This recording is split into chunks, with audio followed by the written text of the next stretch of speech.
understanding of our good resource person, he has acceded that we will play the video at a later time and has likewise concluded his presentation. With this, I move that we recognize Mr. Orion Perez Dumdum, the chairperson of Correct Movement, for his presentation. The chair would like to recognize Mr. Orion Perez Dumdum, chairperson, Correct Movement. Please proceed. Thank you very much, Mr. Chair, and to all of the members of this House. My name is Orion Perez Dumdum, and I am a longtime former OFW based in Singapore. I only recently came back on the 14th of January. I actually have a presentation. I don't know if they were able to receive it. Would they be able to put it up? Anyway, I will just proceed in my introduction. So I co-founded the Correct Movement as a means of informing, educating, and enlightening fellow Filipinos using the internet and social media to get more Filipinos to understand the urgent need for constitutional reform. We actually started the Correct Movement back in 2010, and we've been continuing to educate and enlighten more and more Filipinos about why we need constitutional reform to happen. Why the Philippines needed constitutional reform long ago. It is actually, I might as well share my own personal experience. As an OFW, having lived in Singapore for a very long time, one of my biggest issues as an OFW was, how can the Philippines be more like Singapore? That was always a question I was asking.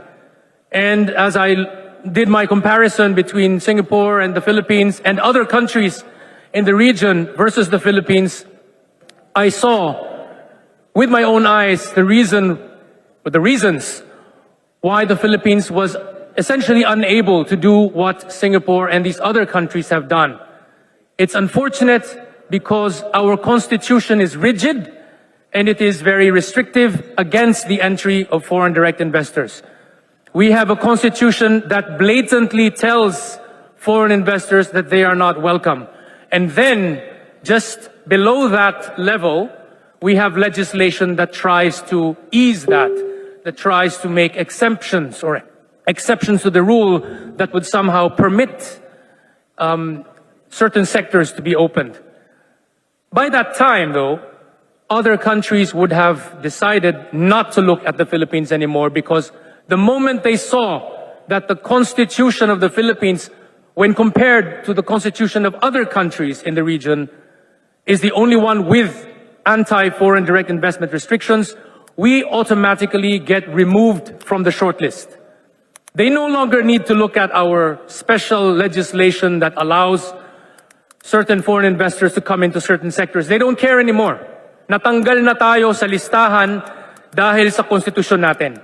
Dun pa lang tanggal na tayo.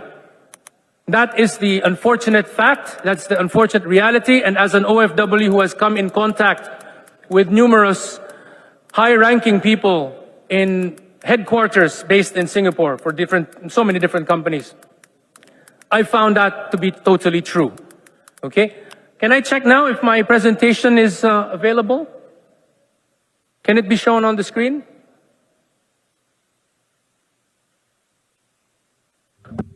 Secretariat, can you flash the presentation of Mr. Dumdum on our screens?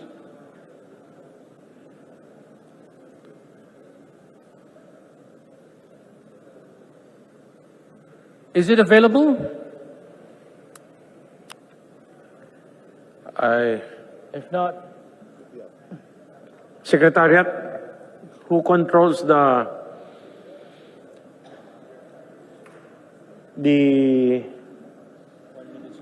screens? yeah. Hello. I sent it to committeeonrules@gmail.com. So whoever is handling that could probably check it out. Okay. Yes, please play the presentation of Mr. Dumdum. Do we have anybody there up in the control room, Secretariat? Can you please check?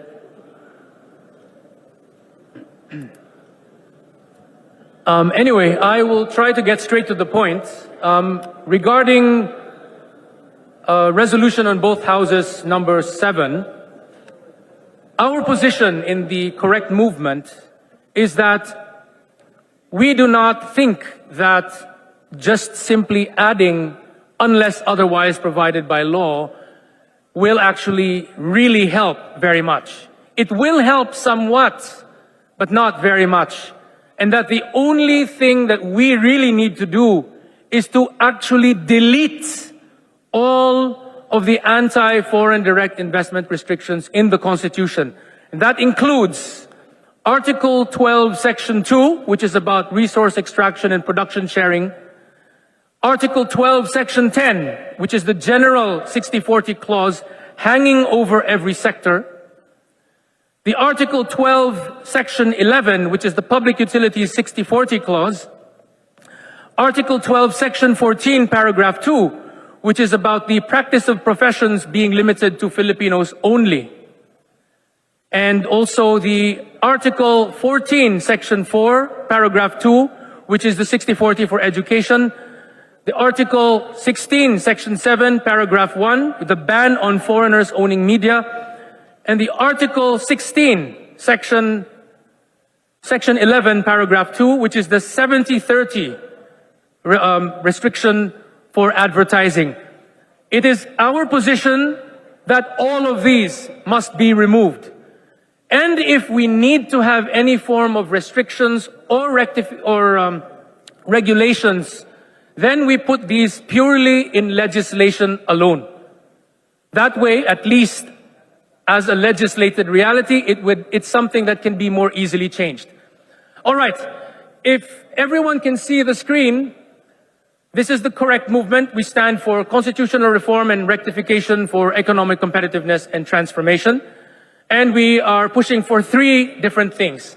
The main one is economic liberalization, which aims to bring in more job-creating foreign direct investors to come to the Philippines, create jobs, help to solve our unemployment problem, help to solve our poverty problem, and make it easier for OFWs to eventually come home.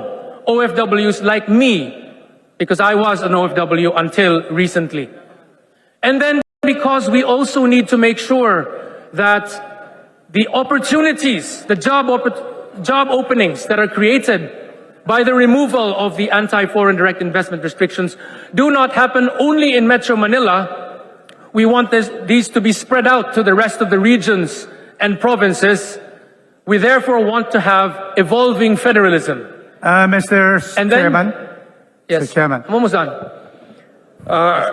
Representative Rodriguez. We cannot go now into the other advocacies of correct. Yes, that's okay. I'm So almost we done. we have heard that our distinguished resource person is for opening up really all the those prohibitive and provisions limiting. So we cannot talk about federalism.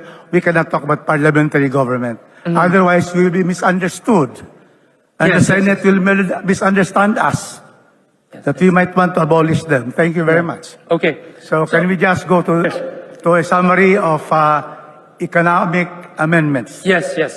So, just to show that screen again, that is just me explaining what the correct movement is about.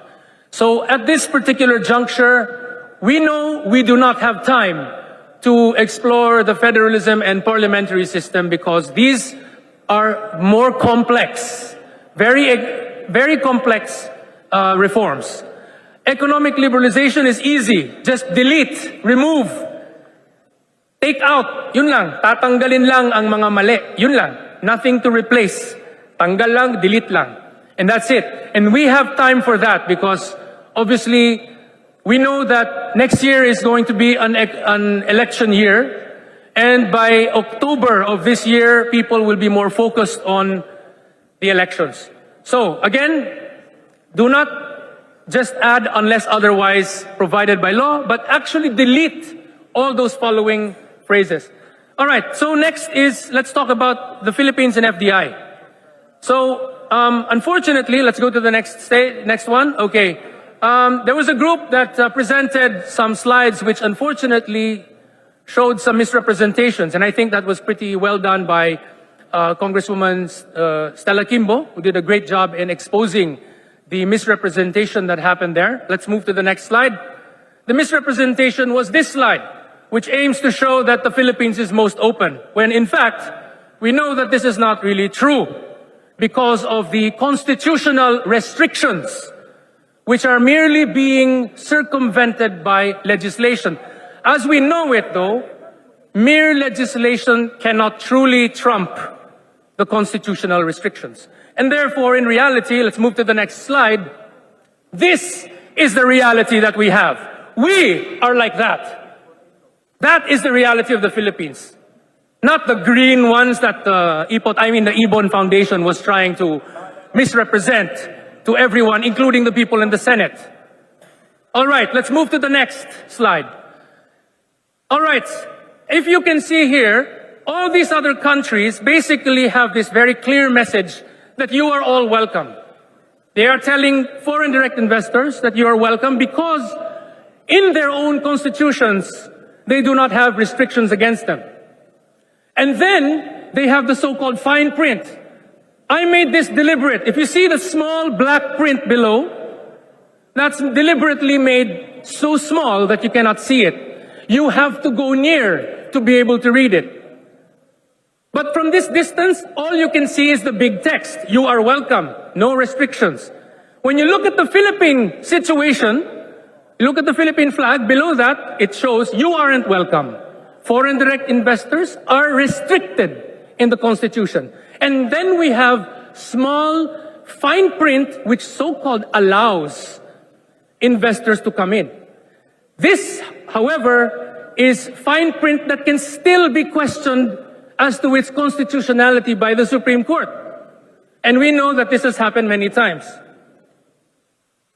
Okay, let's move to the next slide. All right, key points.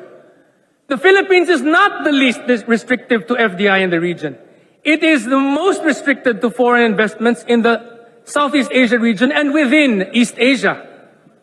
The Philippines remains consistently among the top of the rankings for foreign investment restrictiveness globally since the measure and indices started. The restrictions in the Constitution prevent the Philippines from reaping the benefits of FDI.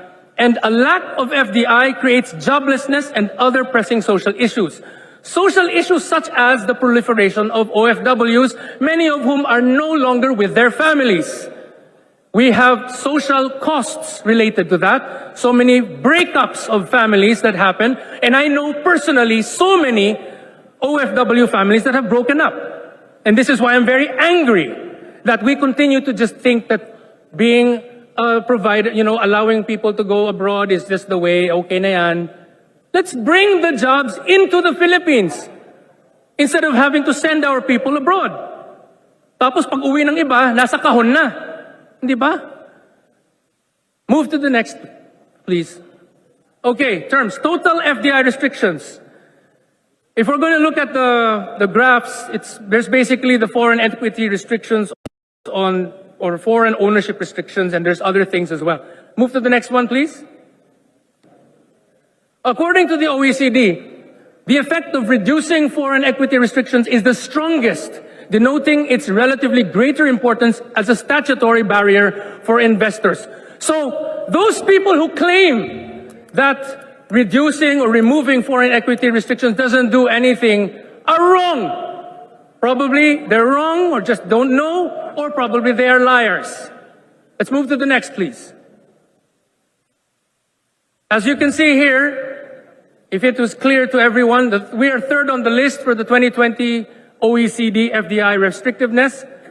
We are only beaten by the Palestinian Authority, which is right next at number 2, and at number 1 is Libya. We are number 3 worldwide, ladies and gentlemen. Move to the next, please. And this is the true state of the ownership restrictions, not that one that Ibon Foundation actually showed last time. This is the reality.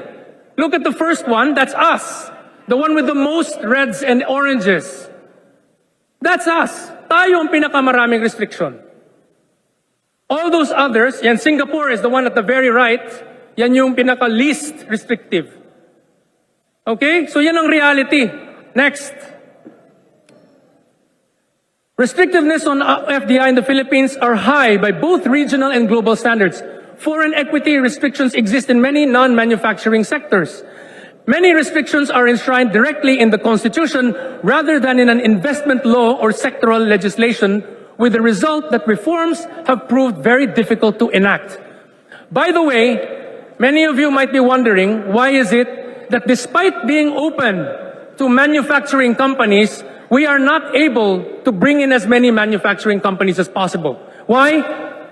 Because in today's age, the manner by which companies, manufacturing conglomerates, locate their operations abroad, they do not do so via singular entities. Hindi siya mag-isang, si Apple Incorporated, Apple Computer, papasok sa isang bansa, siya lang mag-isa. Hindi. They come in through an entourage arrangement. Meaning to say, Apple comes in, and then it brings in Foxconn, its contractor. It will bring in probably Deloitte & Touche, its auditor and accounting provider, and all these other ancillary providers of services that come along with it. And some of those companies that come along with the entourage are not allowed by our restrictions in the FINL and FIRL, Foreign Investment Restricted or Negative List. When there is one member of the entourage not allowed, the whole entourage will not come in. Yun po ang nangyayari sa Pilipinas. Kawawa tayo. Okay, next. All right. So what do we want to do? Well, if you look at the left side, we have our economic restrictions in the Constitution, and then in the legislation, we have additional economic restrictions and permissions. What we want to do is to remove all economic restrictions from the Constitution and move any required or necessary restrictions or regulations to legislation or policy instead. Yun na lang. Next. We have a losing battle for jobs, opportunities, and development. Indonesia and Vietnam are winning the competition for foreign investors. Mr. Chairman, with due respect to Mr. Dumdum, Representative Rodriguez. it's already been 4 minutes. I thought it's a 1-minute video. So can we just ask our good chairman and founder of Correct to wind up? Okay. Because we Yes, still have Chair many would guests. like Thank to you. ask our resource person to kindly wind up, and a reminder to all our guests and resource person to refrain from trying to mention the presentation of another resource person or guest. Please proceed. Noted. All right. I know that there have been other people who've said that investors don't really care about the restrictions, but actually we all know that the Joint Foreign Chambers of Commerce and Industry are themselves representing companies that have tried to invest in the Philippines, and they have repeatedly come here to this August hall, and both this hall and the one in the other side at the Senate. They've repeatedly said that they want them out. They've repeatedly claimed and said that these restrictions are very discouraging to the companies that come from their countries of origin. I think that is essentially what I wanted to say, that these restrictions have to go. Any mention of, no, it's not really necessary, oh no, it's not the direct cause, oh, it's actually electricity that's the real concern, it's just another form of, wag na nating gawin. And that's another way of basically saying, wag na lang nating paunlarin ng Pilipinas. Because ultimately, if we look at the root causes of our problems, pati yung electricity, nasa restrictions din yan eh. If we had been more open in the transmission side to foreign investors, we might have had more high quality and more advanced technology that would allow us to have more efficient energy distribution, leading to lower energy costs. Ganun lang kasimple. But of course, sasabihin lang yung yung what you call this, the proximate cause. Oh, they don't like it because they don't like the Philippines kasi mahal ang electricity. Pero ayaw nilang tingnan ang root cause bakit expensive ang electricity. Makikita po natin yung mga kababayan, ang problema talaga ay nasa konstitusyon natin, nasa saligang batas. Kaya baguhin na po natin ang saligang batas, tanggalin po natin. Let's please delete all anti-foreign direct investment restrictions. This is coming from an OFW who has seen a lot of the problems caused by this. I've seen so many breakups of families and all that. I don't want to see any more of that. Thank you very much. Okay.